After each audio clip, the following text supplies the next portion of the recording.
السلام علیکم ورحمۃ اللہ وبرکاتہ۔ واقعہ ایک آتش پرست کا، تیرے حق میں دعا قبول ہو گئی۔ حضرت ابو عبداللہ رسا اپنی ایک کتاب تحفہ میں لکھتے ہیں کہ بغداد میں ایک غریب شخص رہتا تھا جو نہایت صابر و عابد تھا۔ ایک دن وہ رات کے وقت نماز کے لیے اٹھا تو اس کے بچے بھوک کی وجہ سے رو رہے تھے۔ جب وہ نماز ادا کر چکا تو اس نے اپنے بچوں اور بیوی کو بلایا اور کہا، یہاں بیٹھو اور اللہ تعالیٰ کے آخری نبی محمد صلی اللہ علیہ وسلم پر درود پاک پڑھو اور دیکھو کہ اللہ تبارک و تعالیٰ کیسے درود پاک کی برکت سے ہمیں غنی کرتا ہے۔ چنانچہ وہ سب بیٹھ گئے اور نبی کریم صلی اللہ علیہ وسلم کی مبارک ذات پر درود پاک کے تحفے بھیجنا شروع کر دیے۔ ابھی یہ درود پاک کی محفل چل ہی رہی تھی کہ درود پاک پڑھتے پڑھتے بچے سو گئے اور اللہ تعالیٰ نے اس نیک مرد پر بھی نیند طاری کر دی۔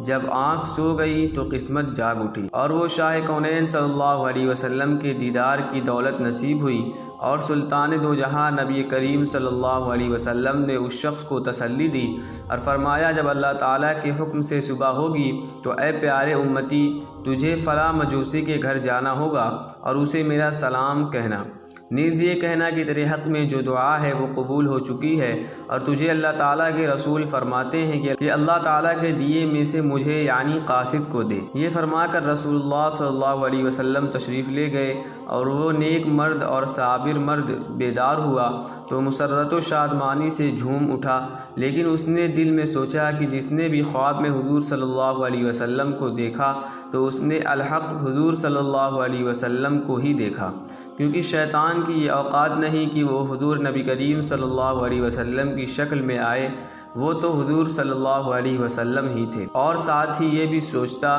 کہ یہ بھی تو محال ہے کہ حضور علیہ السلام مجھے ایک آگ کے پجاری مجوسی کی طرف بھیجیں اور پھر اس کو سلام بھی فرمائیں، یہ کیسے ہو سکتا ہے؟ وہ پریشان تھا، لیکن وہ پھر سو گیا تو پھر قسمت کا ستارہ چمکا۔ پھر نبی مکرم صلی اللہ علیہ وسلم نے وہی حکم دیا۔ اللہ اللہ کرتے جب صبح ہوئی تو وہ نیک شخص اس مجوسی کے گھر پہنچا۔ مجوسی کا گھر تلاش کرنے میں کوئی دشواری نہ ہوئی کیونکہ وہ بہت مالدار تھا، اس کا کاروبار بہت وسیع تھا۔ جب وہ شخص اس مجوسی کے سامنے ہوا تو چونکہ مجوسی کے کارندے کافی تھے، اس نے اس اجنبی شخص کو دیکھ کر پوچھا، کیا آپ کو کوئی کام ہے؟ وہ میرے تیرے درمیان علیحدگی کی بات ہے۔ تو اس مجوسی نے اپنے نوکروں غلاموں کو حکم دیا کہ وہ باہر چلے جائیں۔ جب وہ سب باہر چلے گئے تو اس مرد صالح نے کہا، تجھے ہمارے نبی صلی اللہ علیہ وسلم نے سلام بھیجا ہے۔ یہ سن کر مجوسی نے سوال کیا، کون تمہارا نبی ہے؟ اس صالح مرد نے فرمایا، محمد صلی اللہ علیہ وسلم۔ یہ سن کر مجوسی نے کہا، کیا آپ کو معلوم نہیں کہ میں مجوسی ہوں اور میں ان کے لائے ہوئے دین کو نہیں مانتا؟ اس پر اس مرد صالح نے فرمایا، میں جانتا ہوں، لیکن میں نے دوبارہ حضور صلی اللہ علیہ وسلم کو خواب میں دیکھا ہے اور نبی مکرم صلی اللہ علیہ وسلم نے مجھے اسی بات کی تاکید فرمائی ہے۔ یہ سن کر مجوسی نے اس شخص کو اللہ سبحانہ و تعالیٰ کی قسم دلائی کہ کیا واقعی تجھے تمہارے نبی نے بھیجا ہے؟ اس نے کہا، اللہ تعالیٰ میرا گواہ ہے اور مجھے یہی فرمایا گیا ہے۔ پھر اس کے بعد مجوسی نے پوچھا، اور کیا کہا ہے؟ اس نیک مرد نے کہا، حضور صلی اللہ علیہ وسلم نے مزید یہ فرمایا ہے کہ تو اللہ تعالیٰ کے دیے ہوئے مال میں سے مجھے کچھ دے، اور یہ کہ تیرے حق میں دعا قبول ہے۔ اس مجوسی نے پوچھا، تجھے معلوم ہے کہ وہ کون سی دعا ہے؟ اس نے جواباً فرمایا، مجھے علم نہیں۔ پھر مجوسی سے کہا، میرے ساتھ اندر آ، میں تجھے بتاؤں کہ وہ کون سی دعا ہے۔ جب میں اندر گیا اور بیٹھا تو مجوسی نے کہا، آپ اپنا ہاتھ بڑھائیں تاکہ میں آپ کے ہاتھ پر سلام قبول کروں، تاکہ میں آپ کے ہاتھ پر اسلام قبول کروں۔ اور اس نے ہاتھ پکڑ کر کلمہ حق پڑھنے لگا، اشہد ان لا الہ الا اللہ واشہد ان محمدا عبدہ ورسولہ صلی اللہ علیہ وسلم۔ اسلام قبول کر لینے کے بعد اس نے اپنے ہم نشینوں کو اور کارندوں کو بلایا اور ان سے کہا، سن لو، میں گمراہی میں تھا، اللہ تعالیٰ نے مجھے ہدایت دی ہے، میں نے ہدایت قبول کر لی اور میں نے تصدیق کی اور میں ایمان لایا ہوں اللہ تعالیٰ پر اور اس کے نبی محمد مصطفیٰ صلی اللہ علیہ وسلم پر، لہذا تم میں سے جو ایمان لے آئے تو اس کے پاس جو میرا مال ہے وہ اس پر حلال ہے، اور جو ایمان نہ لائے وہ میرا مال بھی واپس کر دے اور آئندہ نہ وہ مجھے دیکھے نہ میں اسے دیکھوں۔ تو چونکہ اس کے مال سے کافی مخلوق تجارت کرتی تھی، اس کے اعلان سے اکثر ان میں سے ایمان لے آئے، اور جو ایمان نہ لائے وہ اس کا مال واپس کر کے چلے۔ اس نے اپنے بیٹے کو بلایا اور فرمایا، بیٹا میں نے اسلام قبول کر لیا ہے، لہذا اگر تو بھی اسلام قبول کر لے تو تو میرا بیٹا اور میں تیرا باپ ہوں، ورنہ آج سے نہ تو میرا بیٹا اور نہ میں تیرا باپ۔ یہ سن کر بیٹے نے کہا، ابا جان، جو آپ نے راستہ اختیار کیا ہے میں اس کی مخالفت ہرگز نہیں کروں گا، لیجئے سن لیجئے، اشہد ان لا الہ الا اللہ و اشہد ان محمد رسول اللہ صلی اللہ تعالی علیہ وسلم۔ پھر اس نے اپنی بیٹی کو بلایا جو کہ اپنے ہی بھائی کے ساتھ شادی شدہ تھی اور یہ مجوسیوں کے مذہب کے مطابق تھا۔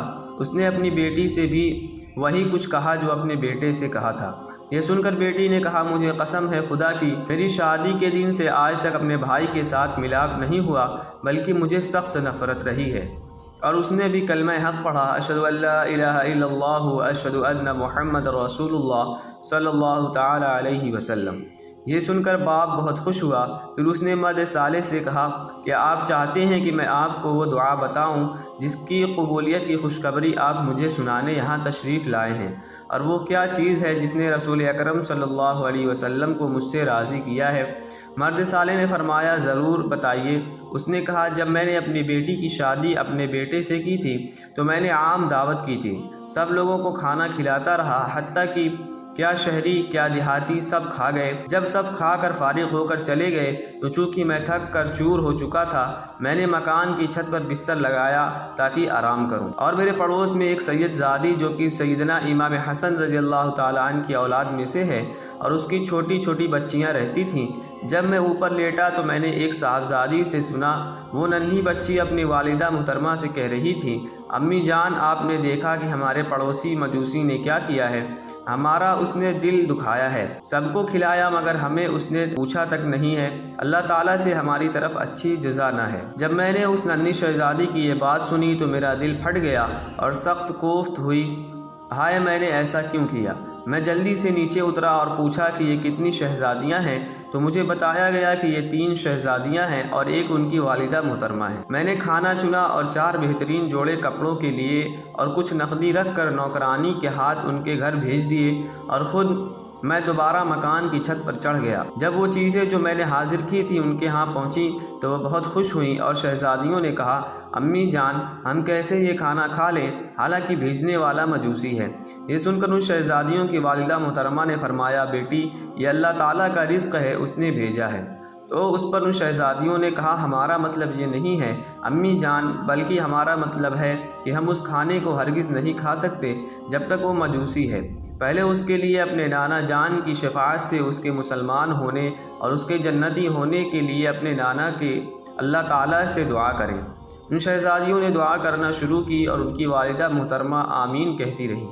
لہذا یہ وہ دعا ہے جس کی قبولیت کی بشارت حبیب خدا صلی اللہ علیہ وسلم نے تیرے ہاتھ بھیجی ہے، اور اب میں حضور صلی اللہ علیہ وسلم کے حکم کی تعمیل یوں کرتا رہوں گا کہ جب میں نے اپنی بیٹی کی شادی اپنے بیٹے سے کی تھی تو میں نے ساری جائیداد میں نصف ان لڑکے لڑکی کو دی تھی اور نصف میں نے رکھا تھا، اور اب چونکہ ہم سب مسلمان ہو گئے ہیں اور اس مبارک اسلام نے دونوں بہن بھائی کے درمیان جدائی کر دی ہے، اب وہ مال جو ان کو دیا تھا وہ آپ کا ہے، آپ لے جائیں۔ آج کے لیے بس اتنا ہی، ملتے ہیں کسی اور واقعے کے ساتھ، تب تک کے لیے خدا حافظ۔